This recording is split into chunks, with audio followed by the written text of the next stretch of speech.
आप सुन रहे हैं जगत गुरु तत्वदर्शी संत रामपाल जी महाराज द्वारा लिखित पुस्तक ज्ञान गंगा का पेज नंबर 23। परमेश्वर कबीर साहेब के असंख्य ब्रह्मांडों का लघु चित्र दिया गया है, जिसे आप पुस्तक में देख सकते हैं।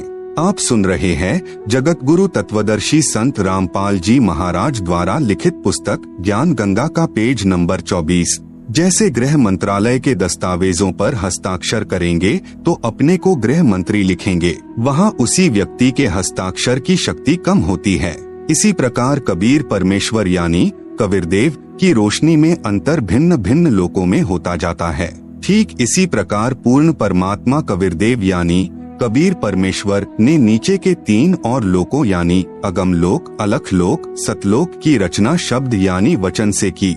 यही पूर्ण ब्रह्म परमात्मा कबीरदेव यानी कबीर परमेश्वर ही अगम लोक में प्रकट हुआ तथा कबीरदेव यानी कबीर परमेश्वर अगम लोक का भी स्वामी है तथा वहाँ इनका उपमात्मक यानी पदवी का नाम अगम पुरुष अर्थात अगम प्रभु है। इसी अगम प्रभु का मानव सदृश शरीर बहुत तेजोमय है, जिसके एक रोम यानी शरीर के एक बाल की रोशनी खरब सूर्य की रोशनी से भी अधिक है।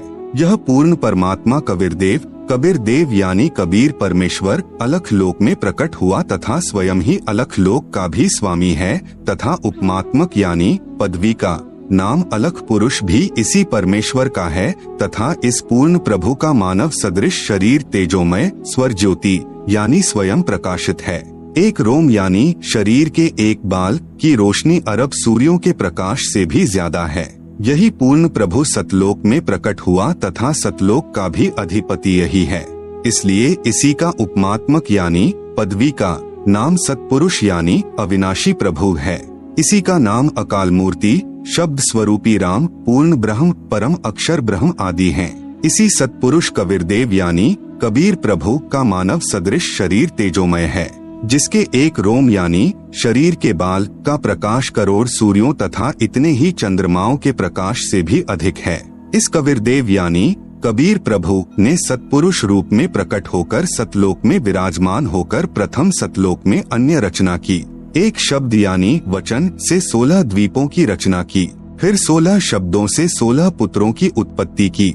एक मानसरोवर की रचना की जिसमें अमृत भरा। 16 पुत्रों के नाम हैं नंबर 1 कूर्म, नंबर 2 ज्ञानी, नंबर 3 विवेक, नंबर 4 तेज, नंबर 5 सहज, नंबर 6 संतोष, नंबर 7 सुरती, नंबर 8 आनंद, नंबर 9 क्षमा, नंबर 10 निष्काम, नंबर 11 जलरंगी, नंबर 12 अचिंत, नंबर 13 प्रेम, नंबर 14 दयाल, नंबर 15 धैर्य, नंबर 16 योग संतायन अर्थात योगजी। सतपुरुष कबीरदेव ने अपने पुत्र अचिंत को सत्यलोक की अन्य रचना का भार सौंपा तथा शक्ति प्रदान की। अचिंत ने अक्षर पुरुष यानी परब्रह्म की शब्द से उत्पत्ति की तथा कहा कि मेरी मदद करना। अक्षर पुरुष स्नान करने मानसरोवर पर गया, वहाँ आनंद आया तथा सो गया, लंबे समय तक बाहर नहीं आया। आप सुन रहे हैं जगत गुरु तत्वदर्शी संत रामपाल जी महाराज द्वारा लिखित पुस्तक ज्ञान गंगा का पेज नंबर 25। तब अचिंत की प्रार्थना पर अक्षर पुरुष को नींद से जगाने के लिए कबीरदेव यानी कबीर परमेश्वर ने उसी मानसरोवर से कुछ अमृत जल लेकर एक अंडा बनाया तथा उस अंडे में एक आत्मा प्रवेश की तथा अंडे को मानसरोवर के अमृत जल में छोड़ा। अंडे की गड़गड़ाहट से अक्षर पुरुष की निंद्रा भंग हुई। उसने अंडे को क्रोध से देखा, जिस कारण से अंडे के 2 भाग हो गए। उसमें से ज्योति निरंजन यानी शर पुरुष निकला, जो आगे चलकर काल कहलाया। इसका वास्तविक नाम कैल है। तब सतपुरुष यानी कबीरदेव ने आकाशवाणी की कि आप दोनों बाहर आओ तथा अचिंत के द्वीप में रहो। आज्ञा पाकर अक्षर पुरुष तथा अक्षर पुरुष यानी कैल दोनों अचिंत के द्वीप में रहने लगे। बच्चों की नालायकी उन्हीं को दिखाई कि कहीं फिर प्रभुता की तरफ न बन जाए, क्योंकि समर्थ बिन कार्य सफल नहीं होता। फिर पूर्ण धनी कबीरदेव ने सर्व रचना स्वयं की। अपनी शब्द शक्ति से एक राजेश्वरी यानी राष्ट्रीय शक्ति उत्पन्न की, जिससे सर्व ब्रह्मांडों को स्थापित किया। इसी को पराशक्ति परानंदनी भी कहते हैं। पूर्ण ब्रह्म ने सर्व आत्माओं को अपने ही अंदर से अपनी वचन शक्ति से अपने मानव शरीर सदृश उत्पन्न किया। प्रत्येक हंस आत्मा का परमात्मा जैसा ही शरीर रचा, जिसका तेज 16 सूर्यों जैसा मानव सदृश ही है। परंतु परमेश्वर के शरीर के एक रोमकूप का प्रकाश करोड़ों सूर्यों से भी ज्यादा है। बहुत समय उपरांत क्षर पुरुष यानी ज्योति निरंजन ने सोचा कि हम तीनों यानी अचिंत, अक्षर पुरुष, क्षर पुरुष एक द्वीप में रह रहे हैं तथा अन्य एक द्वीप में रह रहे हैं। मैं भी साधना करके अलग द्वीप प्राप्त करूंगा। उसने ऐसा विचार करके एक पैर पर खड़ा होकर 70 युग तक तप किया। आत्माएं काल के जाल में कैसे फंसी, विशेष जब ब्रह्म यानी ज्योति निरंजन तप कर रहा था। हम सभी आत्माएं जो आज ज्योति निरंजन के 21 ब्रह्मांडों में रहते हैं, इसकी साधना पर आसक्त हो गए तथा हृदय से इसे चाहने लगे। अपने सुखदायी प्रभु सत्य पुरुष से विमुख हो गए, जिस कारण से पतिव्रता पद से गिर गए। पूर्ण प्रभु के बार बार सावधान करने पर भी हमारी आसक्ति क्षर पुरुष से नहीं हटी। यही प्रभाव आज भी काल सृष्टि में विद्यमान है।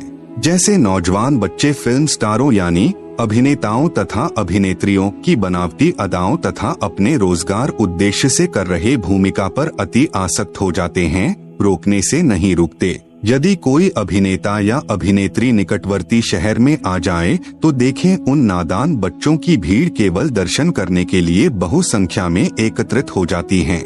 लेना एक न देने दो, रोजी रोटी अभिनेता कमा रहे हैं, नौजवान बच्चे लुट रहे हैं। माता पिता कितना ही समझाएं किंतु बच्चे नहीं मानते। कहीं न कहीं, कभी न कभी लुक छिप कर जाते ही रहते हैं। पूर्ण ब्रह्म कबीरदेव यानी कबीर प्रभु ने क्षर पुरुष से पूछा कि बोलो क्या चाहते हो। उसने कहा कि पिताजी, यह स्थान मेरे लिए कम है, मुझे अलग से द्वीप प्रदान करने की कृपा करें। हक्का कबीर यानी सत कबीर ने उसे 21 ब्रह्मांड प्रदान कर दिए। कुछ समय उपरांत ज्योति निरंजन ने सोचा इसमें कुछ रचना करनी चाहिए। खाली ब्रह्मांड यानी लाट किस काम के, यह विचार कर 70 युग तप करके पूर्ण परमात्मा कबीरदेव यानी कबीर प्रभु से रचना सामग्री की याचना की। सतपुरुष ने उसे 3 गुण तथा 5 तत्व प्रदान कर दिए, जिससे ब्रह्म यानी ज्योति निरंजन ने अपने ब्रह्मांडों में कुछ रचना की। आप सुन रहे हैं जगत गुरु तत्वदर्शी संत रामपाल जी महाराज द्वारा लिखित पुस्तक ज्ञान गंगा का पेज नंबर 26। फिर सोचा कि इसमें जीव भी होने चाहिए, अकेले का दिल नहीं लगता। यह विचार करके 64 युग तक फिर तप किया। पूर्ण परमात्मा कबीर देव के पूछने पर बताया कि मुझे कुछ आत्मा दे दो, मेरा अकेले का दिल नहीं लग रहा। तब सतपुरुष कबीरग्नि यानी कबीर परमेश्वर ने कहा कि ब्रह्म, तेरे तप के प्रतिफल में मैं तुझे और ब्रह्मांड दे सकता हूँ, परंतु मेरी आत्माओं को किसी भी जप तप साधना के फल रूप में नहीं दे सकता। हाँ, यदि कोई स्वेच्छा से तेरे साथ जाना चाहे तो वह जा सकता है। युवा कबीर यानी समर्थ कबीर के वचन सुनकर ज्योति निरंजन हमारे पास आया। हम सभी हंस आत्मा पहले से ही उस पर आसक्त थे। हम उसे चारों तरफ से घेर कर खड़े हो गए। ज्योति निरंजन ने कहा कि मैंने पिताजी से अलग 21 ब्रह्मांड प्राप्त किए हैं, वहाँ नाना प्रकार के रमणीय स्थल बनाए हैं, क्या आप मेरे साथ चलोगे? हम सभी हंसों ने, जो आज 21 ब्रह्मांडों में परेशान हैं, कहा कि हम तैयार हैं, यदि पिताजी आज्ञा दें। तब क्षर पुरुष पूर्ण ब्रह्म महान कबीर यानी समर्थ कबीर प्रभु के पास गया तथा सर्व वार्ता कही। तब कबीरग्नि यानी कबीर परमेश्वर ने कहा कि मेरे सामने स्वीकृति देने वाले को आज्ञा दूंगा। क्षर पुरुष तथा परम अक्षर पुरुष यानी कबीर मितौजा यानी कबीर, अमित औजा यानी जिसकी शक्ति का कोई वार नहीं, वह कबीर, दोनों हम सभी हंसात्माओं के पास आए। सत कबीर देव ने कहा कि जो हंस आत्मा ब्रह्म के साथ जाना चाहता है, हाथ ऊपर करके स्वीकृति दे। अपने पिता के सामने किसी की हिम्मत नहीं हुई, किसी ने स्वीकृति नहीं दी। बहुत समय तक सन्नाटा छाया रहा। तत्पश्चात एक हंस आत्मा ने साहस किया तथा कहा कि पिताजी, मैं जाना चाहता हूँ। फिर तो उसकी देखा देखी, जो आज काल यानी ब्रह्म के 21 ब्रह्मांडों में फंसी हैं, हम सभी आत्माओं ने स्वीकृति दे दी। परमेश्वर कबीर जी ने ज्योति निरंजन से कहा कि आप अपने स्थान पर जाओ। जिन्होंने तेरे साथ जाने की स्वीकृति दी है, मैं उन सर्वहंस आत्माओं को आपके पास भेज दूंगा। ज्योति निरंजन अपने 21 ब्रह्मांडों में चला गया। उस समय तक यह 21 ब्रह्मांड सतलोक में ही थे। तत्पश्चात पूर्ण ब्रह्म ने सर्वप्रथम स्वीकृति देने वाले हंस को लड़की का रूप दिया, परंतु स्त्री इंद्री नहीं रची तथा सर्व आत्माओं को जिन्होंने ज्योति निरंजन यानी ब्रह्म के साथ जाने की सहमति दी थी, उस लड़की के शरीर में प्रवेश कर दिया तथा उसका नाम आष्ट्रा यानी आदि माया प्रकृति देवी दुर्गा पड़ा तथा सत्य पुरुष ने कहा कि पुत्री, मैंने तेरे को शब्द शक्ति प्रदान कर दी है, जितने जीव ब्रह्म कहे आप उत्पन्न कर देना। पूर्ण ब्रह्म कबीरदेव यानी कबीर साहेब अपने पुत्र सहज दास के द्वारा प्रकृति को क्षर पुरुष के पास भिजवा दिया। सहज दास जी ने ज्योति निरंजन को बताया कि पिताजी ने इस बहन के शरीर में उन सर्व आत्माओं को प्रवेश कर दिया है जिन्होंने आपके साथ जाने की सहमति व्यक्त की थी तथा इसको पिताजी ने वचन शक्ति प्रदान की है। आप जितने जीव चाहोगे प्रकृति अपने शब्द से उत्पन्न कर देगी। यह कहकर सहजदास वापस अपने द्वीप में आ गया। युवा होने के कारण लड़की का रंगरूप निखरा हुआ था। ब्रह्म के अंदर विषय वासना उत्पन्न हो गई तथा प्रकृति देवी के साथ अभद्र गति विधि प्रारंभ की। आप सुन रहे हैं जगत गुरु तत्वदर्शी संत रामपाल जी महाराज द्वारा लिखित पुस्तक ज्ञान गंगा का पेज नंबर 27। तब दुर्गा ने कहा कि ज्योति निरंजन मेरे पास पिताजी की प्रदान की हुई शब्द शक्ति है। आप जितने प्राणी कहोगे मैं वचन से उत्पन्न कर दूंगी। आप मैथुन परंपरा शुरू मत करो। आप भी उसी पिता के शब्द से अंडे से उत्पन्न हुए हो तथा मैं भी उसी परमपिता के वचन से ही बाद में उत्पन्न हुई हूँ। आप मेरे बड़े भाई हो, बहन भाई का यह योग महापाप का कारण बनेगा।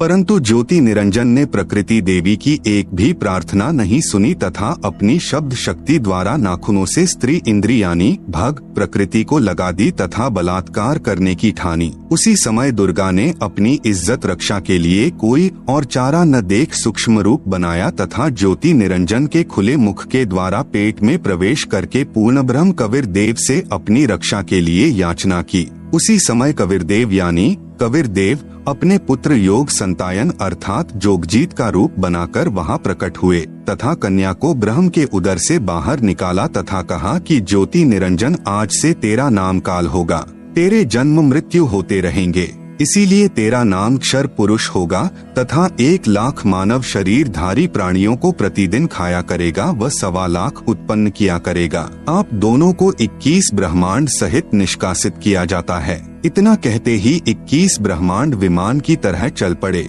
सहज दास के द्वीप के पास से होते हुए सतलोक से 16 शंख कोस यानी 1 कोस लगभग 3 किलोमीटर का होता है की दूरी पर आकर रुक गए। विशेष विवरण अब तक 3 शक्तियों का विवरण आया है। नंबर 1 पूर्ण ब्रह्म जिसे अन्य उपमात्मक नामों से भी जाना जाता है जैसे सतपुरुष, अकाल पुरुष, शब्द स्वरूपी राम, परम अक्षर ब्रह्म पुरुष आदि। यह पूर्ण ब्रह्म असंख्य ब्रह्मांडों का स्वामी है तथा वास्तव में अविनाशी है। नंबर 2 परब्रह्म जिसे अक्षर पुरुष भी कहा जाता है, यह वास्तव में अविनाशी नहीं है। यह 7 शंख ब्रह्मांडों का स्वामी है। नंबर 3 ब्रह्म जिसे ज्योति निरंजन, काल, कैल, शर पुरुष तथा धर्मराय आदि नामों से जाना जाता है जो केवल 21 ब्रह्मांड का स्वामी है। अब आगे इसी ब्रह्म यानी काल की सृष्टि के एक ब्रह्मांड का परिचय दिया जाएगा जिसमें 3 और नाम आपके पढ़ने में आएंगे, ब्रह्मा, विष्णु तथा शिव। जगत गुरु तत्वदर्शी संत रामपाल जी महाराज द्वारा लिखित पुस्तक ज्ञान गंगा का पेज नंबर 28 पर एक ब्रह्मांड का लघु चित्र दिया गया है जिसे आप पुस्तक में देख सकते हैं। आप सुन रहे हैं जगत गुरु तत्वदर्शी संत रामपाल जी महाराज द्वारा लिखित पुस्तक ज्ञान गंगा का पेज नंबर 29।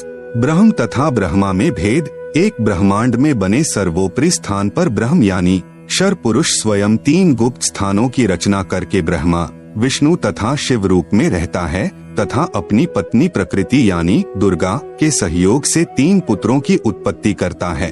उनके नाम भी ब्रह्मा, विष्णु तथा शिव ही रखता है। जो ब्रह्म का पुत्र ब्रह्मा है वह एक ब्रह्मांड में केवल 3 लोकों यानी पृथ्वी लोक, स्वर्ग लोक तथा पाताल लोक में एक रजोगुण विभाग का मंत्री यानी स्वामी है। इसे त्रिलोकीय ब्रह्मा कहा है तथा ब्रह्म जो ब्रह्मलोक में ब्रह्मा रूप में रहता है उसे महाब्रह्मा व ब्रह्मलोकीय ब्रह्मा कहा है। इसी ब्रह्म यानी काल को सदाशिव, महाशिव, महाविष्णु भी कहा है। श्री विष्णु पुराण में प्रमाण चतुर्थ अंश अध्याय 1 पृष्ठ 230-231 पर श्री ब्रह्मा जी ने कहा, जिस अजन्मा सर्वमय विधाता परमेश्वर का आदि मध्य अंत स्वरूप स्वभाव और सार हम नहीं जान पाते। श्लोक 83। जो मेरा रूप धारण कर संसार की रचना करता है, स्थिति के समय जो पुरुष रूप है तथा जो रुद्र रूप से विश्व का ग्रास कर जाता है, अनंत रूप से संपूर्ण जगत को धारण करता है। श्लोक 86। श्री ब्रह्मा जी, श्री विष्णु जी व श्री शिव जी की उत्पत्ति काल यानी ब्रह्म ने प्रकृति यानी दुर्गा से कहा कि अब मेरा कौन क्या बिगाड़ेगा, मनमानी करूंगा। प्रकृति ने फिर प्रार्थना की कि आप कुछ शर्म करो, प्रथम तो आप मेरे बड़े भाई हो, क्योंकि उसी पूर्ण परमात्मा यानी कबीरदेव की वचन शक्ति से आपकी यानी ब्रह्म की अंडे से उत्पत्ति हुई तथा बाद में मेरी उत्पत्ति उसी परमेश्वर के वचन से हुई है। दूसरे, मैं आपके पेट से बाहर निकली हूँ, मैं आपकी बेटी हुई तथा आप मेरे पिता हुए। इन पवित्र नातों में बिगाड़ करना महापाप होगा। मेरे पास पिता की प्रदान की हुई शब्द शक्ति है। जितने प्राणी आप कहोगे मैं वचन से उत्पन्न कर दूंगी। ज्योति निरंजन ने दुर्गा की एक भी विनय नहीं सुनी तथा कहा कि मुझे जो सजा मिलनी थी मिल गई, मुझे सतलोक से निष्कासित कर दिया, अब मनमानी करूंगा। यह कहकर काल पुरुष यानी शर पुरुष ने प्रकृति के साथ जबरदस्ती शादी की तथा 3 पुत्रों यानी रजगुण युक्त ब्रह्मा जी, सतगुण युक्त विष्णु जी तथा तमगुण युक्त शिव शंकर जी की उत्पत्ति की। जवान होने तक तीनों पुत्रों को दुर्गा के द्वारा अचेत करवा देता है। फिर युवा होने पर श्री ब्रह्मा जी को कमल के फूल पर, श्री विष्णु जी को शेष नाग की शया पर तथा श्री शिव जी को कैलाश पर्वत पर सचेत करके इकट्ठे कर देता है। तत्पश्चात प्रकृति यानी दुर्गा ने इन तीनों का विवाह कर दिया जाता है। काल ब्रह्म के आदेश से प्रकृति देवी ने तीनों एक ब्रह्मांड में 3 लोकों यानी स्वर्ग लोक, पृथ्वी लोक तथा पाताल लोक में एक एक विभाग के मंत्री यानी प्रभु नियुक्त कर देता है। जैसे श्री ब्रह्मा जी को रजोगुण विभाग का तथा विष्णु जी को सत्तोगुण विभाग का तथा श्री शिव शंकर जी को तमोगुण विभाग का प्रभु बनाया तथा काल ब्रह्म स्वयं गुप्त यानी महाब्रह्मा, महाविष्णु, महाशिव रूप से मुख्य मंत्री पद को संभालता है। एक ब्रह्मांड में एक ब्रह्मलोक की रचना की है। आप सुन रहे हैं जगत गुरु तत्वदर्शी संत रामपाल जी महाराज द्वारा लिखित पुस्तक ज्ञान गंगा का पेज नंबर 30। उसी में 3 गुप्त स्थान बनाए हैं। एक रजोगुण प्रधान स्थान है जहाँ पर यह ब्रह्म यानी काल स्वयं महाब्रह्मा मुख्यमंत्री रूप में रहता है तथा अपनी पत्नी दुर्गा को महासावित्री रूप में रखता है। इन दोनों के संयोग से जो पुत्र इस स्थान पर उत्पन्न होता है वह स्वतः ही रजोगुणी बन जाता है। दूसरा स्थान सतोगुण प्रधान स्थान बनाया है। वहाँ पर यह क्षर पुरुष स्वयं महाविष्णु रूप बनाकर रहता है तथा अपनी पत्नी दुर्गा को महालक्ष्मी रूप में रखकर जो पुत्र उत्पन्न करता है उसका नाम विष्णु रखता है। वह बालक सतोगुण युक्त होता है तथा तीसरा इसी काल ने वहीं पर एक तमोगुण प्रधान क्षेत्र बनाया है। उसमें यह स्वयं सदाशिव रूप बनाकर रहता है तथा अपनी पत्नी दुर्गा को महापार्वती रूप में रखता है। इन दोनों के पति पत्नी व्यवहार से जो पुत्र उत्पन्न होता है उसका नाम शिव रख देते हैं तथा तमोगुण युक्त कर देते हैं। प्रमाण के लिए देखें पवित्र श्री शिव महापुराण विधवेश्वर संहिता पृष्ठ 24-26 जिसमें ब्रह्मा, विष्णु, रुद्र तथा महेश्वर से अन्य सदाशिव है तथा रुद्र संहिता अध्याय 6 तथा 7-9 पृष्ठ नंबर 100 से 105 तथा 110 पर अनुवाद करता श्री हनुमान प्रसाद पोद्दार गीता प्रेस गोरखपुर से प्रकाशित तथा पवित्र श्रीमद् देवी महापुराण तीसरा स्कंद अध्याय 1 से 5 पृष्ठ नंबर 114 से 123 तक। गीता प्रेस गोरखपुर से प्रकाशित। अनुवादक श्री हनुमान प्रसाद पोद्दार चिमन लाल गोस्वामी। फिर इन्हीं को धोखे में रखकर अपने खाने के लिए जीवों की उत्पत्ति श्री ब्रह्मा जी द्वारा तथा स्थिति एक दूसरे को मोह ममता में रखकर काल जाल में रखना श्री विष्णु जी से तथा सहार, क्योंकि काल पुरुष को शापवश 1 लाख मानव शरीर धारी प्राणियों के सूक्ष्म शरीर से मैल निकाल कर खाना होता है। उसके लिए 21वें ब्रह्मांड में एक तप्तशिला है जो स्वतः गर्म रहती है। उस पर गर्म करके मैल पिघला कर खाता है। जीव मरते नहीं परंतु कष्ट असहनीय होता है। फिर प्राणियों को कर्म आधार पर अन्य शरीर प्रदान करता है। श्री शिव जी द्वारा करवाता है। जैसे किसी मकान में 3 कमरे बने हों, एक कमरे में अश्लील चित्र लगे हों, उस कमरे में जाते ही मन में वैसे ही मलिन विचार उत्पन्न हो जाते हैं। दूसरे कमरे में साधु संतों भक्तों के चित्र लगे हों तो मन में अच्छे विचार प्रभु का चिंतन ही बना रहता है। तीसरे कमरे में देश भक्तों व शहीदों के चित्र लगे हों तो मन में वैसे ही जोशीले विचार उत्पन्न हो जाते हैं। ठीक इसी प्रकार ब्रह्म यानी काल ने अपनी सूझबूझ से उपरोक्त तीनों गुण प्रधान स्थानों की रचना की हुई है। तीनों गुण क्या हैं? प्रमाण सहित तीनों गुण रजगुण ब्रह्मा जी, सतगुण विष्णु जी, तमगुण शिव जी हैं। ब्रह्म यानी काल तथा प्रकृति यानी दुर्गा से उत्पन्न हुए हैं तथा तीनों नाशवान हैं। प्रमाण गीता प्रेस गोरखपुर से प्रकाशित श्री शिव महापुराण जिसके संपादक हैं श्री हनुमान प्रसाद पोद्दार, पृष्ठ संख्या 24 से 26 विधवेश्वर संहिता तथा पृष्ठ 110 अध्याय 9 रुद्र संहिता। इस प्रकार ब्रह्मा विष्णु तथा शिव तीनों देवताओं में गुण हैं, परंतु शिव यानी ब्रह्म काल गुणातीत कहा गया है। आप सुन रहे हैं जगत गुरु तत्वदर्शी संत रामपाल जी महाराज द्वारा लिखित पुस्तक ज्ञान गंगा का पेज नंबर 31। दूसरा प्रमाण गीता प्रेस गोरखपुर से प्रकाशित श्रीमद् देवी भागवत पुराण जिसके संपादक हैं श्री हनुमान प्रसाद पोद्दार चिमन लाल गोस्वामी। तीसरा स्कंद अध्याय 5 पृष्ठ 123। भगवान विष्णु ने दुर्गा की स्तुति की, कहा कि मैं यानी विष्णु ब्रह्मा तथा शंकर तुम्हारी कृपा से विद्यमान हैं। हमारा तो आविर्भाव यानी जन्म तथा तिरोभाव यानी मृत्यु होती है। हम नित्य यानी अविनाशी नहीं हैं। तुम ही नित्य हो, जगत जननी हो, प्रकृति और सनातनी देवी हो। भगवान शंकर ने कहा, यदि भगवान ब्रह्मा तथा भगवान विष्णु तुम ही से उत्पन्न हुए हैं तो उनके बाद उत्पन्न होने वाला मैं तमोगुणी लीला करने वाला शंकर क्या तुम्हारी संतान नहीं हुआ?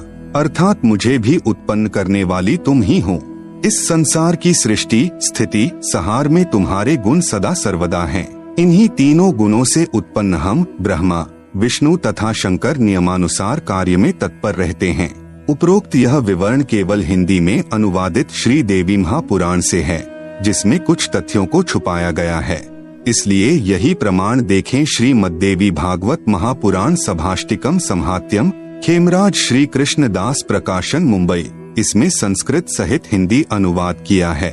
तीसरा स्कंद अध्याय 4 पृष्ठ 10 श्लोक 42। ब्रह्मा अहम ईश्वरः फिलते प्रभावात् सर्वे वयम जनियुता न यदा तु नित्याः के अन्ये सुराः शतमख प्रमुखाः च नित्या नित्या त्वमेव जननी प्रकृतिः पुराणा। हिंदी अनुवाद हे मात ब्रह्मा मैं तथा शिव तुम्हारे ही प्रभाव से जन्मवान हैं, नित्य नहीं हैं, अर्थात हम अविनाशी नहीं हैं। फिर अन्य इंद्रादि दूसरे देवता किस प्रकार नित्य हो सकते हैं? तुम ही अविनाशी हो, प्रकृति तथा सनातनी देवी हो। पृष्ठ 11-12 अध्याय 5 श्लोक 8।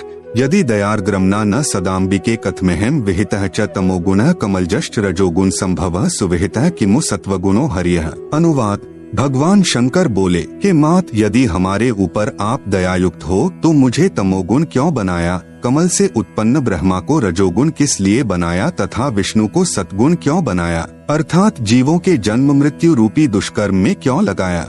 श्लोक 12।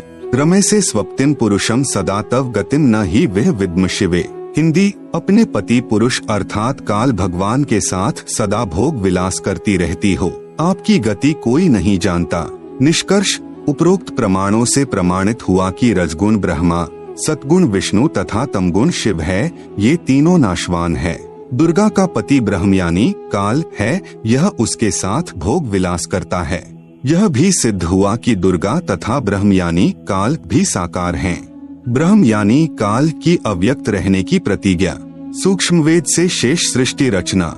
तीनों पुत्रों की उत्पत्ति के पश्चात ब्रह्म ने अपनी पत्नी दुर्गा यानी प्रकृति से कहा, मैं प्रतिज्ञा करता हूँ कि भविष्य में मैं किसी को अपने वास्तविक रूप में दर्शन नहीं दूंगा।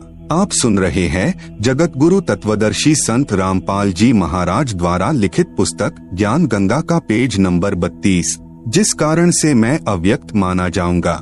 दुर्गा से कहा कि आप मेरा भेद किसी को मत देना, मैं गुप्त रहूंगा।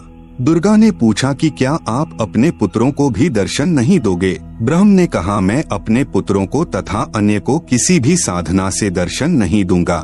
यह मेरा अटल नियम रहेगा। दुर्गा ने कहा, यह तो आपका उत्तम नियम नहीं है जो आप अपनी संतान से भी छुपे रहोगे। तब काल ने कहा, दुर्गा मेरी विवशता है, मुझे 1,00,000 मानव शरीरधारी प्राणियों का आहार करने का श्राप लगा है। यदि मेरे पुत्रों यानी ब्रह्मा, विष्णु, महेश को पता लग गया तो ये उत्पत्ति, स्थिति तथा संहार का कार्य नहीं करेंगे। इसलिए यह मेरा अनुत्तम नियम सदा रहेगा। जब ये तीनों कुछ बड़े हो जाएं, तो इन्हें अचेत कर देना, मेरे विषय में नहीं बताना, नहीं तो मैं तुझे भी दंड दूंगा। दुर्गा इस डर के मारे वास्तविकता नहीं बताती। प्रमाण, इसीलिए गीता अध्याय 7 श्लोक 24 में कहा है कि यह बुद्धिहीन जन समुदाय मेरे अनुत्तम नियम से अपरिचित हैं कि मैं कभी भी किसी के सामने प्रकट नहीं होता, अपनी योग माया से छुपा रहता हूँ। इसलिए मुझ अव्यक्त को मनुष्य रूप में आया हुआ अर्थात कृष्ण मानते हैं।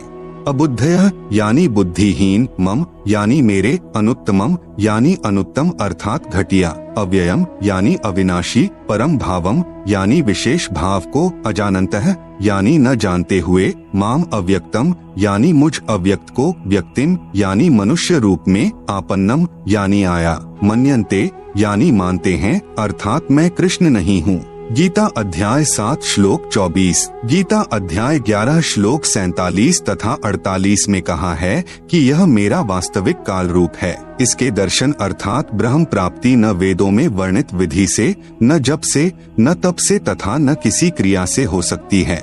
जब तीनों बच्चे युवा हो गए तब माता भवानी यानी प्रकृति अष्टंगी ने कहा कि तुम सागर मंथन करो। प्रथम बार सागर मंथन किया तो ज्योति निरंजन ने अपने श्वासों द्वारा 4 वेद उत्पन्न किए। उनको गुप्त वाणी द्वारा आज्ञा दी कि सागर में निवास करो। 4 वेद निकले वह ब्रह्मा ने लिए।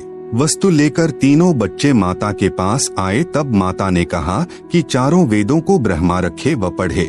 नोट, वास्तव में पूर्ण ब्रह्म ने ब्रह्म अर्थात काल को 5 वेद प्रदान किए थे, लेकिन ब्रह्म ने केवल 4 वेदों को प्रकट किया, 5वां वेद छुपा दिया, जो पूर्ण परमात्मा ने स्वयं प्रकट होकर कबीरगिरभीह अर्थात कबीरवाणी यानी कबीर वाणी द्वारा लोकोक्तियों व दोहों के माध्यम से प्रकट किया है। दूसरी बार सागर मंथन किया तो 3 कन्याएं मिली। माता ने तीनों को बांट दिया। प्रकृति यानी दुर्गा ने अपने ही अन्य 3 रूप यानी सावित्री, लक्ष्मी तथा पार्वती धारण किए तथा समुद्र में छुपा दी।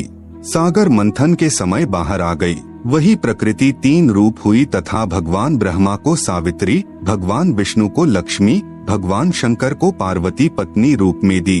तीनों ने भोग विलास किया। सुर तथा असुर दोनों पैदा हुए। आप सुन रहे हैं जगत गुरु तत्वदर्शी संत रामपाल जी महाराज द्वारा लिखित पुस्तक ज्ञान गंगा का पेज नंबर 33। जब तीसरी बार सागर मंथन किया तो 14 रत्न ब्रह्मा को तथा अमृत विष्णु को व देवताओं को, मध यानी शराब असुरों को तथा विष परमार्थ शिव ने अपने कंठ में ठहराया। यह तो बहुत बाद की बात है। जब ब्रह्मा वेद पढ़ने लगा तो पता चला कि कोई सर्व ब्रह्मांडों की रचना करने वाला कुल का मालिक पुरुष यानी प्रभु और है। तब ब्रह्मा जी ने विष्णु जी व शंकर जी को बताया कि वेदों में वर्णन है कि सृजनहार कोई और प्रभु है, परंतु वेद कहते हैं कि भेद हम भी नहीं जानते। उसके लिए संकेत है कि किसी तत्वदर्शी संत से पूछो। तब ब्रह्मा माता के पास आया और सब वृतांत कह सुनाया। माता कहा करती थी कि मेरे अतिरिक्त और कोई नहीं है, मैं ही करता हूँ, मैं ही सर्वशक्तिमान हूँ। परंतु ब्रह्मा ने कहा कि वेद ईश्वर कृत हैं, यह झूठ नहीं हो सकते। दुर्गा ने कहा कि तेरा पिता तुझे दर्शन नहीं देगा, उसने प्रतिज्ञा की हुई है। तब ब्रह्मा ने कहा, माता जी अब आपकी बात पर अविश्वास हो गया है, मैं उस पुरुष यानी प्रभु का पता लगा कर ही रहूंगा। दुर्गा ने कहा कि यदि वह तुझे दर्शन नहीं देगा तो तुम क्या करोगे? ब्रह्मा ने कहा कि मैं आपको शक्ल नहीं दिखाऊंगा। दूसरी तरफ ज्योति निरंजन ने कसम खाई है कि मैं अव्यक्त रहूंगा, किसी को दर्शन नहीं दूंगा, अर्थात 21 ब्रह्मांड में कभी भी अपने वास्तविक काल रूप में आकार में नहीं आऊंगा। गीता अध्याय नंबर 7 का श्लोक नंबर 24। अव्यक्तम व्यक्तिम आपन्नम मन्यन्ते माम अबुद्धयः परम भावम अजानन्तः मम अव्ययम अनुत्तमम। अनुवाद, अबुद्धयः यानी बुद्धिहीन लोग, मम यानी मेरे, अनुत्तमम यानी अश्रेष्ठ, अव्ययम यानी अटल, परम यानी परम, भावम यानी भाव को, अजानन्तः यानी न जानते हुए, अव्यक्तम यानी अदृश्यमान, माम यानी मुझे, काल को, व्यक्तिम यानी नर रूप आकार में, कृष्ण आपन्नम यानी प्राप्त हुआ, मन्यन्ते यानी मानते हैं। गीता अध्याय नंबर 7 का श्लोक नंबर 25। न अहम प्रकाशः सर्वस्य योगमाया स्मावृतः मूढ़ः अयम न अभिजानाति लोकः माम अजम अव्ययम। अनुवाद: अहम यानी मैं, योगमाया स्मावृतः यानी योगमाया से छिपा हुआ, सर्वस्य यानी सबके, प्रकाशः यानी प्रत्यक्ष, न यानी नहीं होता अर्थात अदृश्य अर्थात अव्यक्त रहता हूँ इसलिए, अजम यानी जन्म न लेने वाले, अव्ययम यानी अविनाशी अटल भाव को, अयम यानी यह, मूढ़ः यानी अज्ञानी, लोकः यानी जन समुदाय संसार, माम यानी मुझे, न यानी नहीं, अभिजानाति यानी जानता अर्थात मुझको कृष्ण समझता है, क्योंकि ब्रह्म अपनी शब्द शक्ति से अपने नाना रूप बना लेता है। यह दुर्गा का पति है, इसलिए इस मंत्र में कह रहा है कि मैं श्री कृष्ण आदि की तरह दुर्गा से जन्म नहीं लेता। ब्रह्मा का अपने पिता यानी काल ब्रह्म की प्राप्ति के लिए प्रयत्न। तब दुर्गा ने ब्रह्मा जी से कहा कि अलख निरंजन तुम्हारा पिता है, परंतु वह तुम्हें दर्शन नहीं देगा।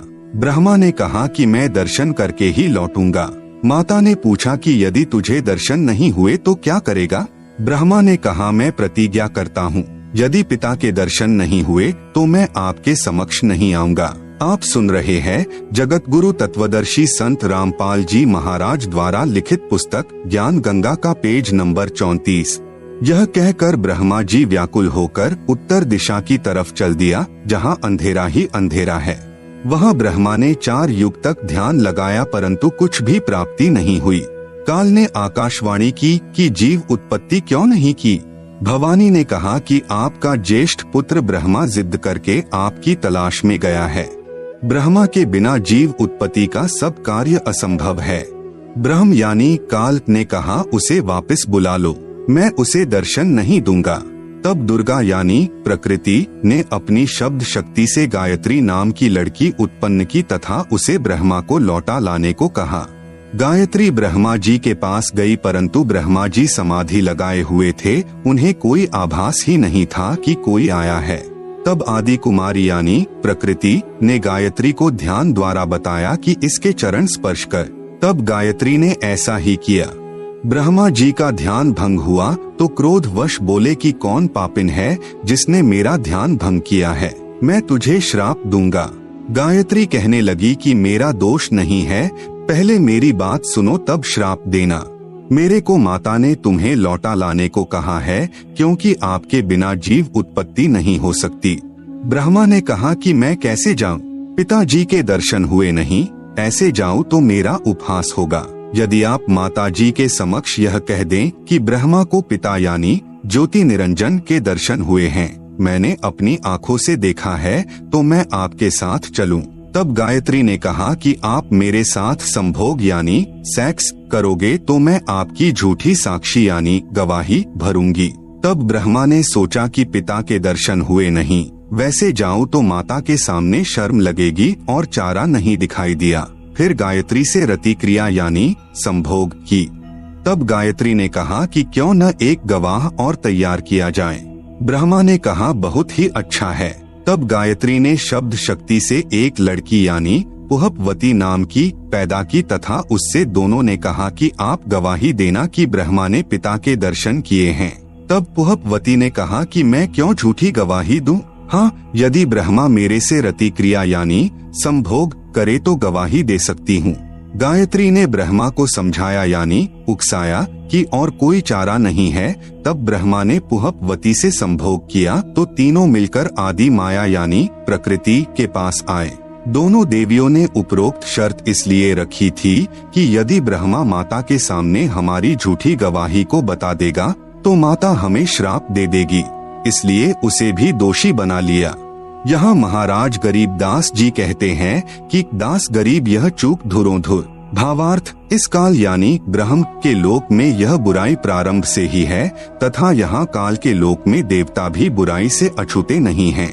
जैसे श्री विष्णु जी ने जालंधर राक्षस की पतिव्रता पत्नी तुलसी के साथ धोखा करके उसके साथ रति क्रिया यानी सेक्स करके उसका पतिव्रता भंग किया, भगवान शिव ने भी श्री विष्णु द्वारा मोहिनी रूप धारण करने पर उसके साथ संभोग यानी सेक्स करने के उद्देश्य से उसका हाथ पकड़ा।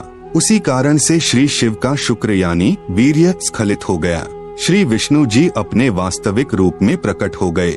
आप सुन रहे हैं जगत गुरु तत्वदर्शी संत रामपाल जी महाराज द्वारा लिखित पुस्तक ज्ञान गंगा का पेज नंबर 35। माता दुर्गा द्वारा ब्रह्मा को श्राप देना। ब्रह्मा ने वेदों में पढ़ा यजुर्वेद अध्याय 5 मंत्र 1 अग्नेह तनुह असि, जिसका अर्थ है परमेश्वर तेजोमय शरीर युक्त है। विष्णवे त्वा सोमस्य तनुह असि, अर्थ है सर्व का पालन करने के लिए उस अविनाशी परमात्मा का शरीर है। इसलिए ब्रह्मा ने उन दोनों स्त्रियों को समझा दिया था कि तुम कहना कि परमात्मा मानव सदृश तेजोमय शरीर युक्त है। तब माता ने ब्रह्मा से पूछा, क्या तुझे तेरे पिता के दर्शन हुए? ब्रह्मा ने कहा, हाँ मुझे पिता के दर्शन हुए हैं, वह मनुष्य सदृश तेजोमय शरीर युक्त है। दुर्गा ने कहा, साक्षी बता। तब ब्रह्मा ने कहा, इन दोनों के समक्ष साक्षात्कार हुआ है। देवी ने उन दोनों लड़कियों से पूछा, क्या तुम्हारे सामने ब्रह्म का साक्षात्कार हुआ है? तब दोनों ने कहा कि हाँ, हमने अपनी आंखों से देखा है। फिर भवानी यानी प्रकृति को संशय हुआ कि मुझे तो ब्रह्म ने कहा था कि मैं किसी को दर्शन नहीं दूंगा, परंतु ये कहते हैं कि दर्शन हुए हैं। तब अष्टंगी ने ध्यान लगाया और काल ज्योति निरंजन से पूछा कि यह क्या कहानी है। ज्योति निरंजन जी ने कहा कि ये तीनों झूठ बोल रहे हैं। तब माता ने कहा, तुम झूठ बोल रहे हो।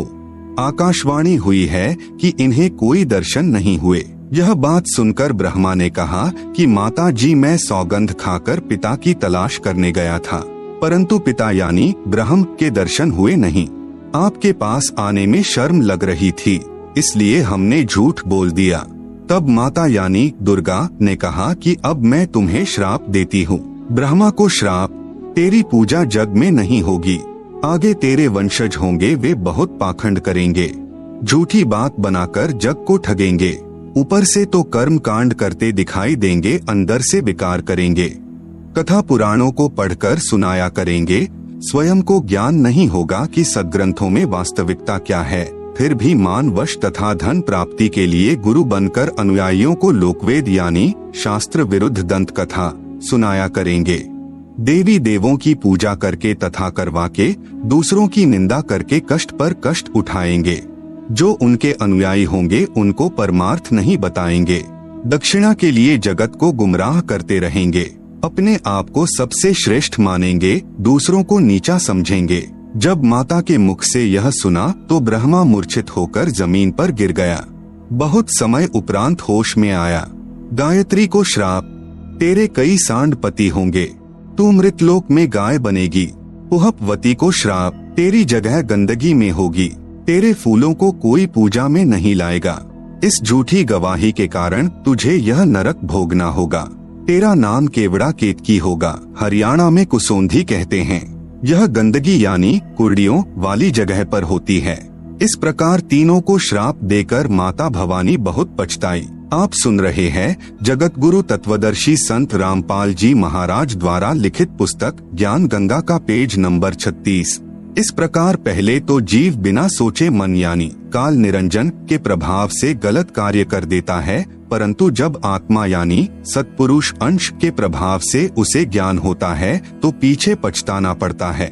जिस प्रकार माता पिता अपने बच्चों को छोटी सी गलती के कारण ताड़ते हैं क्रोधवश होकर, परंतु बाद में बहुत पछताते हैं, यही प्रक्रिया मन यानी काल निरंजन के प्रभाव से सर्व जीवों में क्रियावान हो रही है।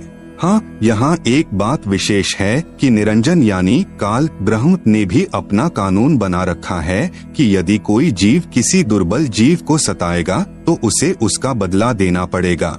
जब आदि भवानी यानी प्रकृति अष्टंगी ने ब्रह्मा गायत्री व पुहपवती को श्राप दिया तो अलख निरंजन यानी ब्रह्म काल ने कहा कि हे भवानी यानी प्रकृति अष्टंगी, यह आपने अच्छा नहीं किया। अब मैं यानी निरंजन आपको श्राप देता हूँ कि द्वापर युग में तेरे भी 5 पति होंगे। द्रौपदी ही आदिमाया का अवतार हुई है। जब यह आकाशवाणी सुनी तो आदि माया ने कहा कि हे ज्योति निरंजन यानी काल, मैं तेरे वश पड़ी हूँ, जो चाहे सो कर ले। सृष्टि रचना में दुर्गा जी के अन्य नामों का बार बार लिखने का उद्देश्य है कि पुराणों, गीता तथा वेदों में प्रमाण देखते समय भ्रम उत्पन्न नहीं होगा।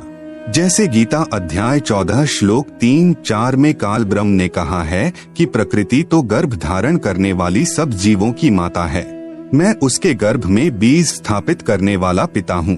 श्लोक 4 में कहा है कि प्रकृति से उत्पन्न तीनों गुण जीवात्मा को कर्मों के बंधन में बांधते हैं। इस प्रकरण में प्रकृति तो दुर्गा है तथा तीनों गुण तीनों देवता रजगुण ब्रह्मा, सतगुण विष्णु तथा तमगुण शिव के सांकेतिक नाम हैं। विष्णु का अपने पिता यानी काल ब्रह्म की प्राप्ति के लिए प्रस्थान व माता का आशीर्वाद पाना। इसके बाद विष्णु से प्रकृति ने कहा कि पुत्र तू भी अपने पिता का पता लगा ले। तब विष्णु अपने पिताजी काल यानी ब्रह्म का पता करते करते पाताल लोक में चले गए, जहाँ शेषनाग था। उसने विष्णु को अपनी सीमा में प्रविष्ट होते देखकर क्रोधित होकर जहर भरा फुंकारा मारा। उसके विष के प्रभाव से विष्णु जी का रंग सांवला हो गया, जैसे स्प्रे पेंट हो जाता है। तब विष्णु ने चाहा कि इस नाग को मजा चखाना चाहिए।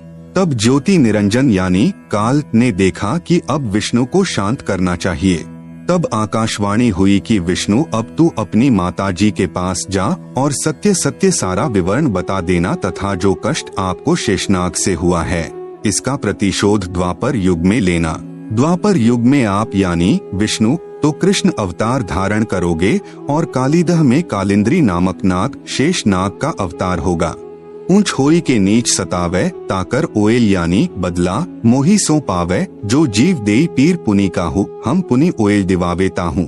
तब विष्णु जी माता जी के पास आए तथा सत्य सत्य कह दिया कि मुझे पिता के दर्शन नहीं हुए। आप सुन रहे हैं जगत गुरु तत्वदर्शी संत रामपाल जी महाराज द्वारा लिखित पुस्तक ज्ञान गंगा का पेज नंबर 37। इस बात से माता यानी प्रकृति बहुत प्रसन्न हुई और कहा कि पुत्र तू सत्यवादी है। अब मैं अपनी शक्ति से तेरे पिता से मिलाती हूँ तथा तेरे मन का संशय खत्म करती हूँ। कबीर देख पुत्र तो ही पिता भीटाऊ, तोरे मन का धोखा मिटाऊ, मन स्वरूप करता कह जानो, मनते दूजा और न मानो। स्वर्ग पाताल दौर मन केरा, मन अस्थिर मन अह अनेरा, निरंकार मन ही को कहिए, मन की आस निश दिन रहिए। देखूं पलटी शून्य मह ज्योति, जहाँ पर झिलमिल झालर होती। इस प्रकार माता यानी अष्टंगी प्रकृति ने विष्णु से कहा कि मन ही जग का करता है, यही ज्योति निरंजन है। ध्यान में जो 1000 ज्योतियाँ नजर आती हैं, वही उसका रूप है। जो शंख घंटा आदि का बाजा सुना, यह महास्वर्ग में निरंजन का ही बज रहा है। तब माता यानी अष्टंगी प्रकृति ने कहा कि हे पुत्र, तुम सब देवों के सरताज हो और तेरी हर कामना व कार्य मैं पूर्ण करूंगी। तेरी पूजा सर्व जग में होगी। आपने मुझे सच सच बताया है। काल के 21 ब्रह्मांडों के प्राणियों की विशेष आदत है कि अपनी व्यर्थ महिमा बनाता है। जैसे दुर्गा जी श्री विष्णु जी को कह रही है कि तेरी पूजा जग में होगी, मैंने तुझे तेरे पिता के दर्शन करा दिए। दुर्गा ने केवल प्रकाश दिखाकर श्री विष्णु जी को बहका दिया। श्री विष्णु जी भी प्रभु की यही स्थिति अपने अनुयायियों को समझाने लगे कि परमात्मा का केवल प्रकाश दिखाई देता है, परमात्मा निराकार है। इसके बाद आदि भवानी रुद्र यानी महेश जी के पास गई तथा कहा कि महेश तू भी कर ले अपने पिता की खोज। तेरे दोनों भाइयों को तो तुम्हारे पिता के दर्शन नहीं हुए, उनको जो देना था वह प्रदान कर दिया है, अब आप मांगो जो मांगना है। तब महेश ने कहा कि हे जननी, मेरे दोनों बड़े भाइयों को पिता के दर्शन नहीं हुए, फिर प्रयत्न करना व्यर्थ है। कृपा मुझे ऐसा वर दो कि मैं अमर यानी मृत्युंजय हो जाऊं। तब माता ने कहा कि यह मैं नहीं कर सकती, हाँ युक्ति बता सकती हूँ जिससे तेरी आयु सबसे लंबी बनी रहेगी। विधि योग समाधि है, इसलिए महादेव जी ज्यादातर समाधि में ही रहते हैं। इस प्रकार माता यानी अष्टंगी प्रकृति ने तीनों पुत्रों को विभाग बांट दिए। भगवान ब्रह्मा जी को काल लोक में 184 के चोले यानी शरीर रचने यानी बनाने का अर्थात रजोगुण प्रभावित करके संतान उत्पत्ति के लिए विवश करके जीव उत्पत्ति कराने का विभाग प्रदान किया। भगवान विष्णु जी को इन जीवों के पालन पोषण कर्मानुसार करने तथा मोह ममता उत्पन्न करके स्थिति बनाए रखने का विभाग दिया। भगवान शिव शंकर यानी महादेव को संहार करने का विभाग प्रदान किया, क्योंकि इनके पिता निरंजन को 1 लाख मानव शरीरधारी जीव प्रतिदिन खाने पड़ते हैं। यहाँ पर मन में एक प्रश्न उत्पन्न होगा कि ब्रह्मा, विष्णु तथा शंकर जी से उत्पत्ति, स्थिति और संहार कैसे होता है? ये तीनों अपने अपने लोक में रहते हैं। जैसे आजकल संचार प्रणाली को चलाने के लिए उपग्रहों को ऊपर आसमान में छोड़ा जाता है। आप सुन रहे हैं जगत गुरु तत्वदर्शी संत रामपाल जी महाराज द्वारा लिखित पुस्तक ज्ञान गंगा का पेज नंबर 38, और वे नीचे पृथ्वी पर संचार प्रणाली को चलाते हैं। ठीक इसी प्रकार ये तीनों देव जहाँ भी रहते हैं, इनके शरीर से निकलने वाले सूक्ष्म गुण की तरंगे तीनों लोकों में अपने आप हर प्राणी पर प्रभाव बनाए रहती है। उपरोक्त विवरण एक ब्रह्मांड में ब्रह्म यानी काल की रचना का है। ऐसे ऐसे क्षर पुरुष यानी काल के 21 ब्रह्मांड हैं, परंतु क्षर पुरुष यानी काल स्वयं व्यक्त अर्थात वास्तविक शरीर रूप में सबके सामने नहीं आता। उसी को प्राप्त करने के लिए तीनों देवों यानी ब्रह्मा जी, विष्णु जी, शिव जी को वेदों में वर्णित विधि अनुसार भरसक साधना करने पर भी ब्रह्म यानी काल के दर्शन नहीं हुए। बाद में ऋषियों ने वेदों को पढ़ा, उसमें लिखा है कि अग्नेय तनूर असि, पवित्र यजुर्वेद अध्याय 1 मंत्र 15 परमेश्वर सशरीर है, तथा पवित्र यजुर्वेद अध्याय 5 मंत्र 1 में लिखा है कि अग्नेय तनूर असि विष्णवे त्वा सोमस्य तनूर असि। इस मंत्र में 2 बार वेद गवाही दे रहा है कि सर्वव्यापक सर्वपालन करता सत्पुरुष सशरीर है। पवित्र यजुर्वेद अध्याय 40 मंत्र 8 में कहा है कि कबीर मनीषी यानी जिस परमेश्वर की सर्व प्राणियों को चाह है, वह कबीर अर्थात कबीर है। उसका शरीर बिना नाड़ी यानी अस्नाविरम का है। शुक्रम यानी वीर्य से बनी 5 तत्व से बनी भौतिक अकायम यानी काया रहित है। वह सर्व का मालिक सर्वोपरि सत्यलोक में विराजमान है। उस परमेश्वर का तेजपुंज का स्वर ज्योति यानी स्वयं प्रकाशित शरीर है, जो शब्द रूप अर्थात अविनाशी है। वही कबीर देव यानी कबीर परमेश्वर है, जो सर्व ब्रह्मांडों की रचना करने वाला विधाता यानी सर्व ब्रह्मांडों का रचनहार, स्वयंभूः यानी स्वयं प्रकट होने वाला, यथा तथ्य अर्थान यानी वास्तव में, शाश्वत यानी अविनाशी है। गीता अध्याय 15 श्लोक 17 में भी प्रमाण है। भावार्थ है कि पूर्ण ब्रह्म का शरीर का नाम कबीर यानी कबीर देव है। उस परमेश्वर का शरीर नूर तत्व से बना है।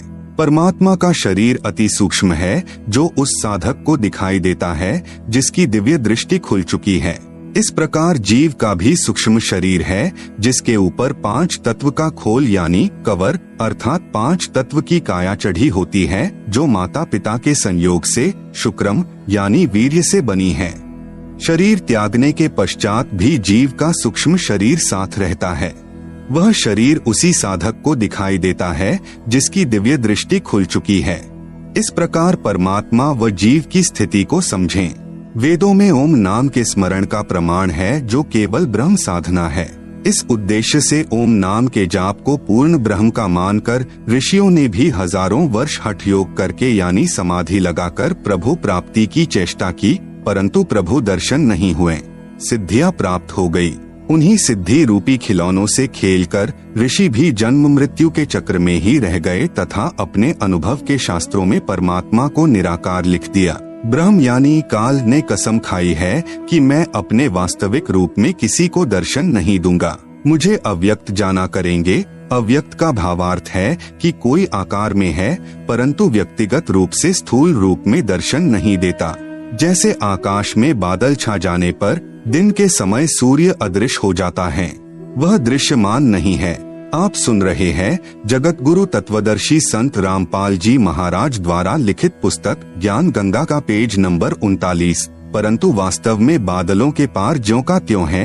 इस अवस्था को अव्यक्त कहते हैं। प्रमाण के लिए गीता अध्याय 7 श्लोक 24, 25, अध्याय 11 श्लोक 48 तथा 32। पवित्र गीता जी बोलने वाला ब्रह्म यानी काल श्री कृष्ण जी के शरीर में प्रेतवत प्रवेश करके कह रहा है कि अर्जुन, मैं बढ़ा हुआ काल हूँ और सर्व को खाने के लिए आया हूँ। गीता अध्याय 11 का श्लोक नंबर 32। यह मेरा वास्तविक रूप है। इसको तेरे अतिरिक्त न तो कोई पहले देख सका तथा न कोई आगे देख सकता है, अर्थात वेदों में वर्णित यज्ञ, जप, तप तथा ओम नाम आदि की विधि से मेरे इस वास्तविक स्वरूप के दर्शन नहीं हो सकते। गीता अध्याय 11 श्लोक नंबर 48। मैं कृष्ण नहीं हूँ। ये मूर्ख लोग कृष्ण रूप में मुझ अव्यक्त को व्यक्त यानी मनुष्य रूप मान रहे हैं, क्योंकि ये मेरे घटिया नियम से अपरिचित हैं कि मैं कभी वास्तविक इस काल रूप में सबके सामने नहीं आता, अपनी योग माया से छुपा रहता हूँ। गीता अध्याय 7 श्लोक नंबर 24-25। विचार करें, अपने छुपे रहने वाले विधान को स्वयं अश्रेष्ठ यानी अनुत्तम क्यों कह रहे हैं? यदि पिता अपनी संतान को भी दर्शन नहीं देता तो उसमें कोई त्रुटि है जिस कारण से छुपा है तथा सुविधाएं भी प्रदान कर रहा है।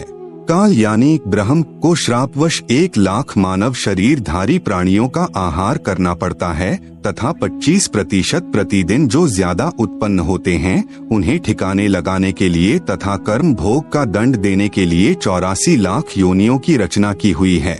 यदि सबके सामने बैठकर किसी की पुत्री, किसी की पत्नी, किसी के पुत्र माता पिता को खाएगा तो सर्व को ब्रह्म से घृणा हो जाए तथा जब भी कभी पूर्ण परमात्मा कविरग्नि यानी कबीर परमेश्वर स्वयं आए या अपना कोई संदेशवाहक यानी दूत भेजे तो सर्व प्राणी सत्य भक्ति करके काल के जाल से निकल जाएं।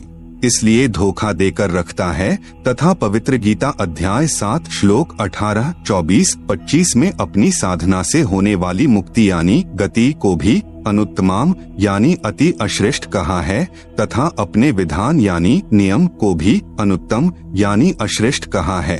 प्रत्येक ब्रह्मांड में बने ब्रह्मलोक में एक महास्वर्ग बनाया है। महास्वर्ग में एक स्थान पर नकली सतलोक, नकली अलख लोक, नकली अगम लोक तथा नकली अनामी लोक की रचना प्राणियों को धोखा देने के लिए प्रकृति यानी दुर्गा आदि माया द्वारा करवा रखी है।